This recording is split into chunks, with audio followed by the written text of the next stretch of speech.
సమాజం గౌరవపడే విధంగా సినిమాలు తీయక ఏదో రౌడీయిజం టైపు, డ్రగ్స్ టైపు, మాదక ద్రవ్యాల ఈ టైపు ఇవన్నీ తీస్తూ యువతను తప్పుదోవ పట్టిస్తూ ఉన్నారు.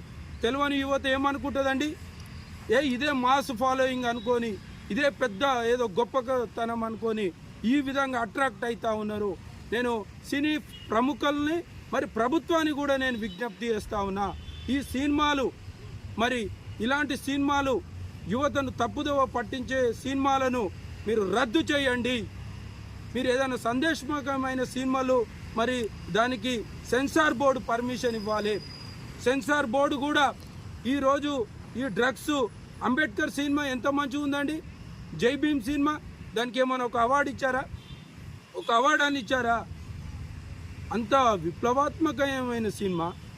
పేదలను ఏ విధంగా ఇబ్బంది పెడతా ఉన్నారో, పేదలు కొట్టుమిట్టాడుతూ దళితులు, బడుగు బలహీన వర్గాలు ఏ విధంగా బాధపడుతూ ఉన్నారో ఆ సినిమాలకు అవార్డులు ఇవ్వక ఈ దొంగతనాలు లంగతనాలు చేసే సినిమాలకు ఇస్తారా మీరు? ఇది మీ వైపు ఎవడున్నాడు?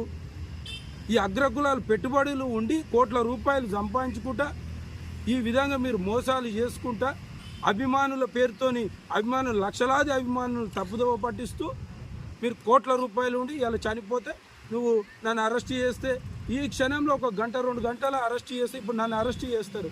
వచ్చేస్తానా? 1 గంట 2 గంటలలో బయటికి వస్తానా? నువ్వు ఎట్లా వస్తావు? కోట్ల రూపాయలు ఉన్నాయనా? నీ దగ్గర లక్షలాది రూపాయలు ఉన్నాయనా? కాబట్టి ఇది ప్రజలు ఆలోచన చేయాలి. ఇలా అభిమానులు ఆలోచించాలి. ఇలా యావత్తు సమాజం అంతా ఆలోచించాలని చెప్పేసి ఈ సందర్భంగా తెలియజేస్తూ తక్షణమే అల్లు అర్జున్ ఆ కుటుంబాన్ని మరొక్కసారి మళ్ళబోయినా నువ్వు తప్పేం లేదు, నువ్వు చేసినది పెద్ద ఘనకార్యం, మళ్ళబోయి 2 కోట్ల రూపాయలు ఇవ్వాలని చెప్పేసి జై భీమ్ ప్రజాసేన తరఫున డిమాండ్ చేస్తూ ఉన్నామండి.